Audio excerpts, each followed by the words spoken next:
Olá! Meu nome é Tássio Reis. Eu sou o Lucas Souza. Eu sou o Diego. Simplista. São bastante sucinta. Eu pensei outra vez, eu falei um bocado, agora eu vou falar, sou o Diego. Pronto. Esse é o podcast de Geologia Geral e vamos com mais um episódio do Pedradas. Também estamos no YouTube e no Instagram. E se você gosta do projeto, gente, pelo amor de Deus, dá aquela divulgadinha maravilhosa, manda aquele like, aquela recomendação, manda aquele direct com, enfim, uma mensagem carinhosa pra gente, uma sugestão de pauta, ou às vezes um memezinho não, um emojizinho de palma. Sabe aquelas palminhas, Lucas? Eu adoro aquele emoji. Ah, rapaz, aquele dali é o que mais me agrada. Qualquer coisa que a gente postasse, se todo mundo mandasse um emojizinho de palminha, a gente estava postando muito mais. É para aquilo dali que eu trabalho. É para emoji de palminha, meu amigo. Pra receber as palmas, né? O ator vive de palmas. Com certeza. Mas, Lucas, eis que temos novamente um antigo convidado, não é nem convidado, né? Mais da casa do que a gente, na verdade. Mas... É dono, né? É co-fundador e a gente é funcionário. Então temos aí que dar chance para os nossos chefes virem aqui falar de vez em quando. É o nosso CEO, CFO, Diegão. Esse aqui, pô, é o quarto mais divertido da casa, pô. É tipo aquela casa que o povo constrói assim, aí os pais ficam olhando assim, o menino botando um PlayStation, um ar-condicionado, um som, uma JBL tocando uma pisadinha. Aí fala, rapaz, esse quarto aqui é que eu... Seja bem-vindo, seja bem-vindo. Fique à vontade, a casa é sua, Diegão. Ô, rapaz, muito obrigado. Mas, Lucas, já que você não é o dono do canal, mas é o dono do podcast... Eu tenho uma pergunta para fazer para você e eu já sei que você vai consultar os especialistas. Estava eu lá, deitado no meu sofá, assistindo o YouTube. E dentro do YouTube, quando eu termino todos os programas do Geologia Geral, eu fico vendo o quê? O que a gente gosta. Teoria conspiratória. E aí eu tava lá vendo essas teorias malucas, assistindo um monte de vídeo de ET, de Alien. Cara, e caí justamente num vídeo de Final de Caverna do Dragão, porque também é uma teoria conspiratória das maiores, né? Ninguém sabe exatamente como que termina, qual que era o projeto, o que é que vão fazer, enfim. Mas me trouxe o quê? Me trouxe uma sugestão de pauta para Geologia Geral, porque minha mente está sempre aqui, está sempre nesse lugar que eu amo, no quarto mais divertido da casa. E o tema é justamente caverna, né? De Caverna do Dragão, a gente parte para todas as outras cavernas. Eu queria entender primeiro o que é uma caverna, assim, o que é que caracteriza. Se, por exemplo, eu fizer um buraco no chão da minha sala, aqui agora onde eu tô gravando, eu posso chamar de caverna? Ou vira um sótão? Sótão não, né? Um porão. Eu sempre confundo os dois também. Eu acho que é porão. E é o porão do dragão, né? Também. Mas na sua casa aí é questão de extensão, né? Se você cavar, eu creio que para você fazer e chamar de caverna, você tem que fazer uma área muito grande. Já se for uma forma natural, aí qualquer buraquinho que a gente consiga ver, se esgueirar, olhar, já é uma caverninha, um túnel, alguma coisa que tem ali no meio da rocha e que a gente vai classificar, vai chamar de caverna, só não vai ser assim, digamos, que uma área muito grande que a gente possa ficar passeando e tal. Perfeito. E como que essas cavernas são formadas na natureza, assim? Quais são os mecanismos possíveis, né, de abertura de caverna? Eu fico pensando de ter, por exemplo, aqueles blocos de sal que a gente discutiu no programa de culinária e geologia, né? O bloco de sal derrete e aí quando o bloco de sal derrete, surge um buraco, onde antes era o buraco de sal, né? Derrete não, dissolve na... Basicamente seria algo do tipo, não exclusivamente eles, né? Na verdade, muitas vezes quando a gente olha assim, esses de sal eles sofrem esse tipo de coisa e podem formar cavernas, como a gente até comentou naquele episódio, e que em alguns momentos dele lá a gente tinha a formação de grandes cristais bonitos, tamanhos métricos, né? Até maiores que pessoas. Mas o processo é basicamente esse que você falou, a dissolução das rochas por alguma coisa que geralmente é a água. Aí a grande questão que varia é qual é a composição das rochas. Não é não, nosso grande chefe? Rapaz, eu já posso ir embora, porque depois do que você falou, acho que teria muito pouco a acrescentar. Eu acho até que você deixou uma deixa aí pra eu não vir aqui e passar vergonha sem falar nada, né? Nada, você vai aí dar um show agora de coisas que eu nunca tinha ouvido antes, que eu tenho certeza. Não, porque inclusive eu sou aquele cara que as pessoas sempre chamam, né? Que sabe de tudo, mas não sabe de nada ao mesmo tempo, né? Falar de várias coisas, mas tudo errado. Pois bem, como você já iniciou, se a gente puder fazer aí uma analogia com o porão da casa de Tássio e a pedra de sal do nosso programa anterior sobre culinária e as pedras servindo de base para o churrasco, as cavernas, como a gente tem um conhecimento já na sociedade, já é mais bem divulgado, ela se dá com a dissolução de um relevo calcário, um relevo kárstico, né, que é mais conhecido com esse nome. Então você tem todo aquele pacote rochoso que vai estar, você está vendo ele assim na superfície, e a partir do processo de dissolução dos carbonatos, que ele é uma reação química, onde você tem o CaCO3 reagindo com o ácido carbônico, que é o HCO3, e aí você tem esse processo de dissolução química. Esse material, que seria esse calcário, ele é lixiviado, ele é escorrido, e aí você tem essa geração de espaços vazios. Então, por exemplo, se a casa de Tássio tivesse, sei lá, sido instalada em cima de uma região calcária, e aí, com o passar do tempo, ele sempre ficasse ali jogando, brincando com ácido carbônico ali. E é uma coisa que todo mundo tem em casa hoje em dia. Então você vai jogando aquilo ali, vai dissolvendo aquela porção abaixo ali da subsuperfície, você vai gerando espaços vazios e aí você tem a formação das cavernas. Essa é o conceito básico, né, da formação de uma caverna. Ela é a dissolução do relevo carbonático e aí você tem alguns pormenorzinhos, né, algumas curiosidades, e até para quem não sabendo, você tem a formação de cavernas em outros tipos de rocha, que a gente vai falar mais para frente. Perfeito. Quem é ele? Aquele é o Vingador, a força do mal. Eu sou o mestre dos magos, seu guia em Caverna do Dragão. Caverna do Dragão. Quando vocês falam desses processos de dissolução, eu fico pensando que, além da dissolução, devem ter outros mecanismos também, né? Por exemplo, caiu um meteorito, e a partir da queda do meteorito formou um buraco no chão, e esse buraco no chão, com o tempo, foi sedimentando nas bordas e virou uma caverna. Ou então, um terremoto, e a partir desse terremoto, do mesmo jeito que quando uma placa se junta com a outra, pode criar uma montanha, também pode criar uma fissura quando se afasta e forma uma caverna, ou alguma coisa nessa linha. É possível ou eu tô viajando e necessariamente tem que ser a dissolução de carbonato? O que você está chamando, por exemplo, de evento tectônico, você pode, com a evolução, gerar pequenas fissuras, ou então grandes fraturas, e essas fraturas elas vão servir de caminho para essa água percolar, porque afinal de contas, se digamos que a gente está numa região muito chuvosa, você tem essa geração de fissuras, de grandes fraturas, por algum evento tectônico, algum terremoto, com essa desestabilização do terreno. Então você começa ali com uma rachadurazinha e ali você vai dissolvendo todo aquele material, a água vem, percola por ali, dissolve um pouquinho e vai se depositar lá na frente. Aí, vão passar 2, 3, 4, 5 anos com essa chuva, ela vai aumentando, então você vai aumentando essa rachadura, vai virando uma grande fratura e você vai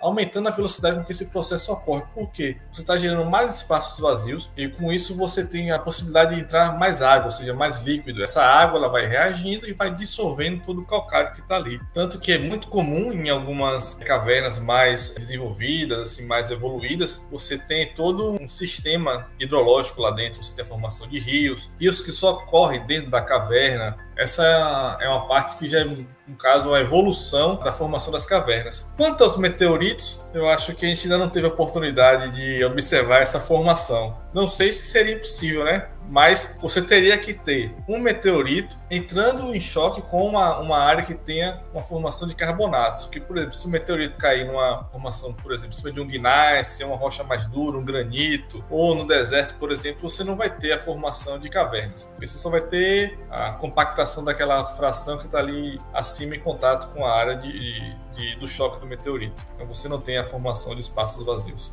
Perfeito, perfeito. Então, Eu posso ficar mais tranquilo com o impacto profundo lá, que além da onda gigante eu não vou precisar viver dentro das cavernas, que nem os marcianos, né? Não, só junto com os dragões. Só junto com os dragões é foda. Pensando nessas outras rochas que você falou que também podem gerar, né, cavernas ou gerar, se não cavernas, porque o conceito envolve a rocha calcária, você vai ter buracos também, é isso? Ou formações muito semelhantes a uma caverna que não é uma caverna? Não, quando a gente fala em caverna, em outros tipos de rocha, a gente assim, até se surpreende, né, com a utilização do termo caverna, mas ele também porque na verdade na pesquisa, o que você tem como caverna, ela é mais como se fosse a estrutura, não tão relacionada com o tipo de rocha. A rocha, o processo de formação mais comum é na rocha calcária. Mas a gente tem também, principalmente no Havaí e nas Ilhas Canárias, agora onde está tendo lá o vulcão que está ali na costa da África, esse tipo de magmatismo que até vocês já comentaram, e tem em outros podcasts, você tem, quando a lava está escorrendo na superfície, ela vem com temperatura muito quente. Ali você vai em torno de 800 até 700 graus. Então, quando você entra em contato com a atmosfera, que está ali normalmente, sei lá, em torno de 30 graus, 20 graus variando, aquela material líquido, ele se resfria rapidamente, e então você forma como se fosse um canudo, uma parte mais sólida, e aquele material, aquela lava, ela continua escorrendo, porque ela vem ali em alta velocidade, então ela não vai parar. Ela vai escorrendo e você tem a formação desse canudo, esse conduto vulcânico que vai passando esse líquido quente até chegar a se depositar no mar. Então, você tem, quando essa rocha oca, ela se resfriou, sei lá, com algumas semanas ela já está fria. Então, você tem esse processo de formação de longas cavernas. No Havaí, você tem chega a formação de quilômetros onde você pode andar dentro desse conduto vulcânico. E é considerado uma caverna. Mas isso vai depender justamente do tipo de magma formador daquele vulcão. Já tem a estrutura do metrô prontinha ali, né? Só chegar e colocar o trilho. Perfeito. Quem é ele? Aquele é o Vingador, a força do mal. Eu sou o mestre dos magos, seu guia em Caverna do Dragão. Caverna do Dragão. Vocês, quando falam dessa questão de quilômetros de distância, né? Na Chapada Diamantina a gente tem algumas cavernas também muito grandes, né? Cavernas assim, subterrâneas, inclusive, que dá as pessoas, né? Eu já ia falar, dá pra você, mas você não. Mas dá pra gente mergulhar lá com o cilindro. O pessoal chega a falar que tem caverna de 4, 5 quilômetros, que eu imagino que não seja por formação vulcânica, né? Já que tá no meio de uma placa tectônica aqui, aí já é por dissolução mesmo, mas como é um processo muito antigo, muito vasto, forma esses tubos tão grandes também, né? Essas cavernas tão grandes. Tudo que a gente tiver relacionado com essa formação de cavernas, grutas, no Brasil vai estar relacionada ao relevo carbonático. Então, vocês podem ficar tranquilo que não vai ter caverna de vulcão. Tranquilo não, né? Seria até uma curiosidade, uma caverna diferente, que eu fiquei até curioso para poder visitar. Mas no Brasil você tem, na região da Chapada Diamantina, que é uma grande formação carbonática, já bem estudada, de grande extensão. Então você tem um relevo, uma geologia muito propícia à formação de cavernas. É tanto que dentre as 5 maiores cavernas do Brasil, 3 estão lá. Então você tem até, com quase, por exemplo, algumas cavernas, se não me engano, tem até mais de 17 quilômetros, 20 quilômetros de área mapeada. Então você vai ter ali naturalmente a formação de lagos localizados, você vai ter a formação de rios, você vai ter, por exemplo, já que a gente está falando de tamanho, algumas cavernas, como por exemplo, a maior caverna do mundo no Vietnã, ela tem um ecossistema próprio. E ainda não foi totalmente mapeado. Então a gente pode observar que à medida que você vai estudando, você vai tendo mais conhecimento, você não vai mapeando essa área dessas cavernas, aí o céu é infinito. Ou não, né? No caso do céu não, porque você não está vendo o céu, né? Mas a caverna, você tem uma grande área para mapear. Tá mais perto do inferno ali, né? Tá mais perto do inferno, Cara, você falando de ecossistema novo, essas cavernas tudo, tem morcego pra caramba, eu tô de boa já de coronavírus, viu? Pra mim já chega. Não, mas é o animal que basicamente habita as cavernas, né? Você sabe que lá na Chapada, né, eu sou um amante da Chapada Diamantina, né? Meu irmão morou lá durante muito tempo, então eu conheço bastante a região ali. E uma vez eu andando por lá na região do Capão, conheci um espeleólogo, que é um profissional especialista em estudar caverna, não é isso mesmo? A ciência que estuda as cavernas é a espeleologia. Normalmente, algumas pessoas, elas, por exemplo, passam por cursos, não necessariamente você vai ter uma profissão de ensino superior, ou seja, são guias, às vezes são até pessoas que descobrem essas cavernas, que, por exemplo, essa caverna mesmo do Vietnã foi descoberta recentemente. E aí o rapaz lá, o vietnamita que descobriu essa caverna, ele montou uma empresa de turismo e ele hoje é um espeleólogo, ele que é um dos coordenadores do turismo dessa caverna. Bacana, legal. Esse espeleólogo que eu conheci lá, ele trabalhava, na verdade, mapeando o impacto ambiental que determinadas obras teriam em uma determinada região, né? O trabalho dele era ficar andando pela região para ver se encontrava alguma caverna, porque lá na Chapada, como você já falou, é muito propício e tem muito, né? E se ele acha uma caverna, e é uma caverna grande, uma caverna com espécies específicas lá dentro, a obra não pode acontecer, né? Porque, de fato, o impacto ambiental poderia ser irreversível. Imagina no ecossistema próprio desses do Vietnã, os caras fazem uma construção em cima da caverna e mata todo mundo lá dentro, né? Todo mundo, todas as espécies animais e todo o ecossistema próprio que só existe lá. E você não com relação também a matar o animal, aquela espécie ainda que não é estudada, como o ser humano também, como você citou o coronavírus, você entrar em contato com algum vírus ou alguma coisa com a bactéria que ainda não seja conhecida, né? E que está vivendo sobre aquela condição. E você ter ali um vetor, que aí vai ter uma nova pandemia. Pô, mas que desgraça que esse vietnamita tá fazendo lá então, hein? Podia sair, ficar de boa em casa, até indo pra lá. Não tá vendo o que tá acontecendo, não, é? É porque a galera lá que mora na zona rural vive no barril, né? Como aconteceu na China. Então, o cara tava atrás de caçando alguma coisa, caçando alimento, e aí viu lá aquela fissura de uma caverna. A história tá interessante, porque ele foi, achou a caverna, voltou para contar pros coleguinhas. Quando ele voltou para poder mostrar pros coleguinhas a caverna, ele não achou mais a caverna. Então ficou de mentiroso, né? Teoria da conspiração aí, da Caverna do Dragão. Aí se passaram 20 anos até que conseguissem localizar a entrada da caverna novamente, e agora é onde ela é explorada. Tanto que essa região vive do turismo da caverna.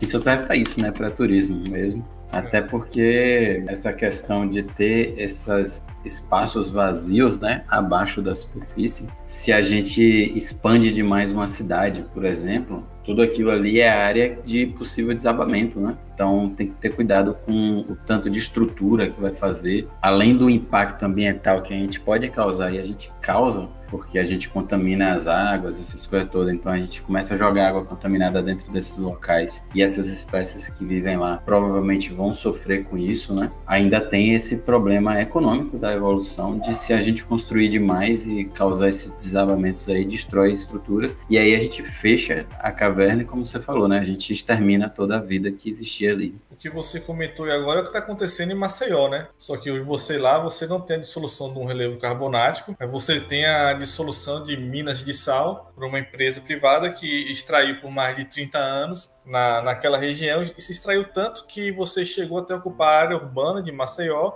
e agora tem alguns bairros históricos de Maceió que estão simplesmente colapsando. Então hoje a pessoa lá do meio ambiente está correndo atrás, tentando desenvolver técnicas para que Maceió, aquele bairro de Maceió, simplesmente não caia no buraco, né? Então, costeiros, né? São bem próximos da praia, esses bairros, né? Rapaz, não lembro agora essa geografia, não. Mas aí o prédio vai ser absorvido pela caverna, é isso? Vai ser engolido pela caverna?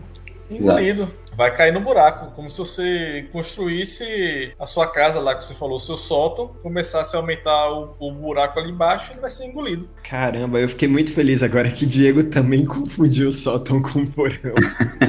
Rapaz, isso aí é coisa de americana, rapaz. Sótão, porão, deve ser tudo igual, tudo igual. Mas o que acontece é como se fosse uma demolição, uma implosão, né?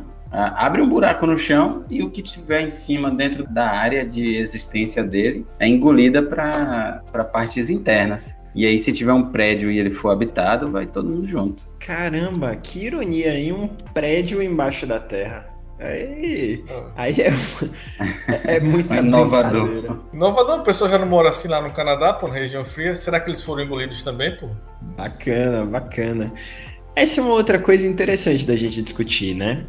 As cavernas funcionam muito como um bioma de proteção mesmo, né? Porque você vai ter ali toda uma estrutura rígida de pedra, de pedra. É pedra ou rocha?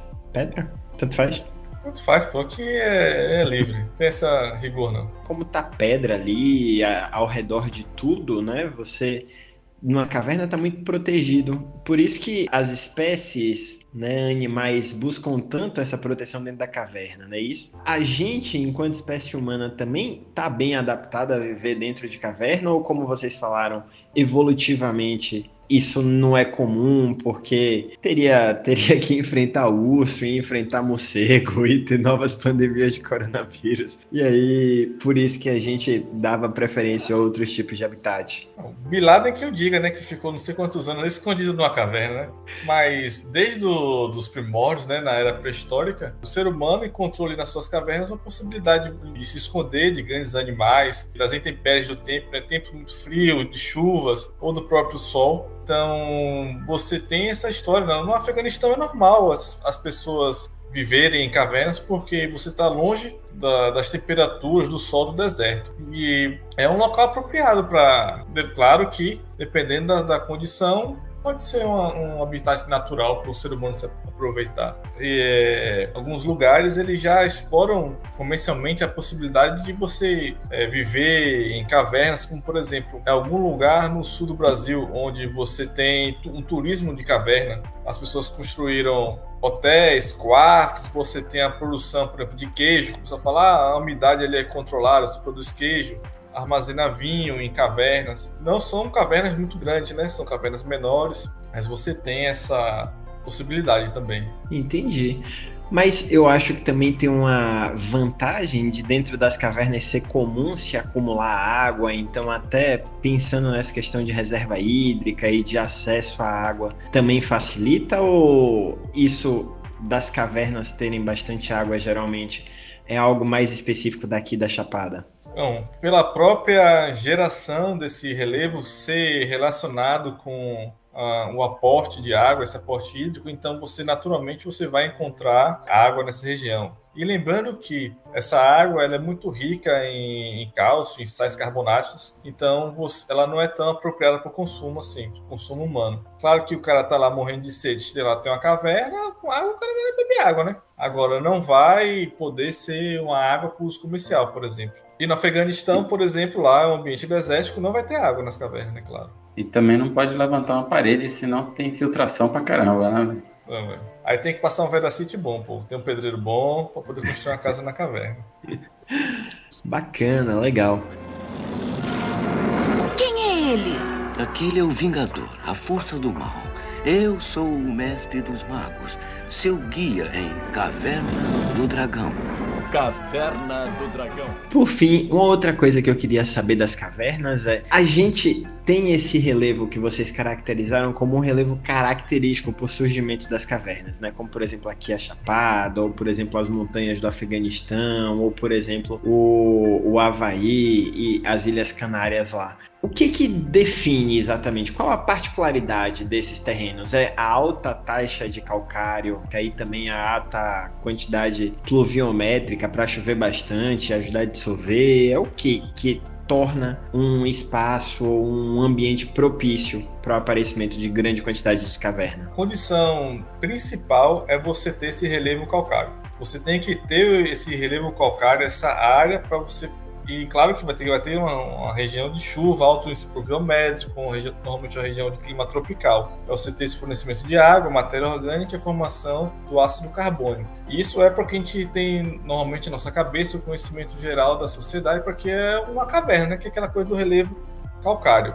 Já essa questão dessas cavernas do Havaí, das Ilhas Canárias, aí você é um outro tipo de geração, que é, tipo, não vou saber expressar por números, mas uma coisa bem de exceção, não é o comum, que ela está sendo formada por rocha magmática, mas porque a gente tem o conhecimento que ocorre aqui no Brasil, é o que ocorre no Oriente Médio, na região do Afeganistão, que lá são rochas calcárias ali que é formado o substrato daquele país, daquela região normalmente, e na região também do Vietnã, que é a maior do mundo. Então você tem que ter relevo calcário. Esses outros tipos são exceção. O C em clima tropical é por conta da quantidade de chuva. Isso, você tem que ter muita água, você está ali dissolvendo, fornecendo material para você dissolver essa rocha calcária. Show de bola, show de bola. Quando você fala dessas cavernas subterrâneas, dá pra gente considerar os lençóis freáticos também, uma vez que eles diminuem a quantidade de água? Porque é muito comum, vou falar da minha experiência mais uma vez, com caverna, né? E eu sei que, obviamente, nem todas as cavernas do mundo estão na Chapada Diamantina. Mas na Chapada tem muitos rios subterrâneos, né? Que eles chamam de caverna alagada, digamos assim. E me parecia muito um lençol freático, assim. Dá pra gente considerar os lençóis freáticos uma caverna também, com bastante água, ou não? Nesse caso, não. O lençol freático, ele vai estar sendo ali como um agente formador da caverna. Aí, quando você chegar ali naquela caverna, você pode estar encontrando ali o nível do lençol freático, o nível de água. Mas você tem lençol freático em rocha calcária, em rocha ígnea, em rocha sedimentar. O lençol freático está muito relacionado com a parte da hidrologia, a água que você tem ali abaixo da superfície. Aí, se vai estar em qual tipo de rocha, aí já é outra história. E ele, às vezes, ele não é visível, né? Ele tá ocupando espacinhos em poro nas rochas, essas coisas todas. Nem sempre o lençol freático é um riozinho subterrâneo. Ele pode estar ali só ocupando alguns espaços que a gente não está visualizando facilmente. Tem que olhar no microscópio, numa lupa, alguma coisa para a gente ver onde é que está efetivamente a água naquele sistema. Uma coisa também que a gente, às vezes, tem como cavernas são antigas atividades de mineração abandonadas. A gente tem algumas no estado de Minas, por exemplo, que eram mineração de ouro, e hoje o pessoal usa como turismo de caverna, só que a própria atividade de mineração liberou muita água naquele local, só que água que no processo de separação utilizava muito mercúrio, então a gente tem uma concentração muito alta, então qualquer um que entra naquela água tem uma grande tendência de morrer, porque vai sofrer um envenenamento devido àquela presença desse elemento na água daquele local. Então nem todas a gente pode tomar banho, nem todas a gente pode encostar na água ou sair mergulhando loucamente querendo saber onde é que vai terminar, porque às vezes a gente nem sabe onde é que ela vai chegar. Os ouvintes não estão vendo a minha cara aqui agora, mas eu já tomei banho em umas 2 piscininhas dessa de mina abandonada lá. De mina abandonada é sempre um problema a gente tomar banho. Eu também acho que já fui em umas 2, mas é bom a gente evitar, porque sempre pode ter resíduozinho da atividade de mineração lá que pode causar envenenamento. Dá uma olhada nesse caroço aqui e vê se surgiu por conta disso. Podcast de Biologia Geral, Utilidade Pública. Meninos, não entrem nas águas das cavernas, viu? De minas abandonadas. E compartilhem esse áudio com seus coleguinhas. Tá com cara ou de uma golobose ou uma cafubira, isso aí. Mas passa pomada Copaíba que sai. Com certeza. Nossa, agora eu tô muito preocupado. Vou ligar pro meu médico agora.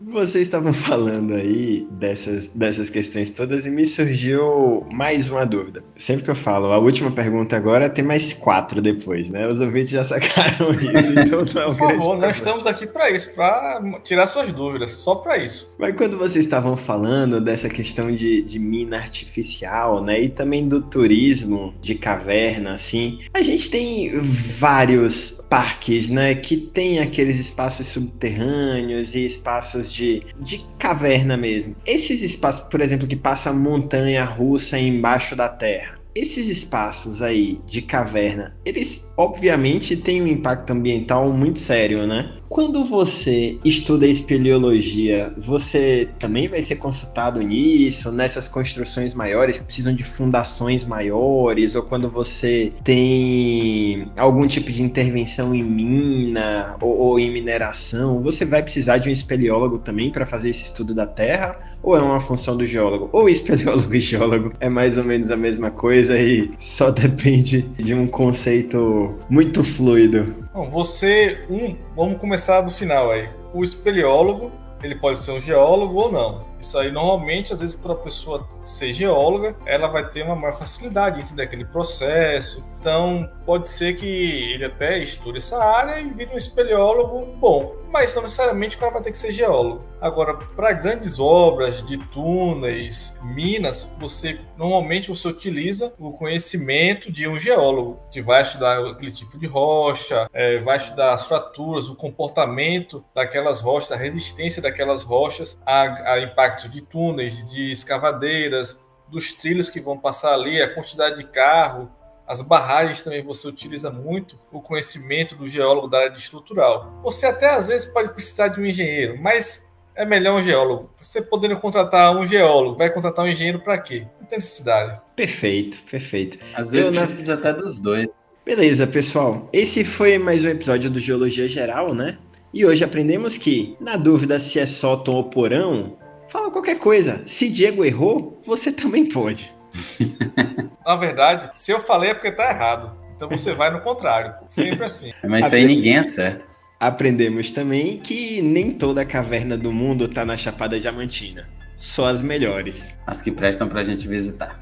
E aprendemos também que quando eu fizer muita pergunta idiota aqui no episódio, os ouvintes têm que lembrar que eu posso estar envenenado por metal pesado. Os ouvintes agradecem. Muito obrigado e até a próxima. Até a próxima, pessoal. Um grande abraço. Valeu.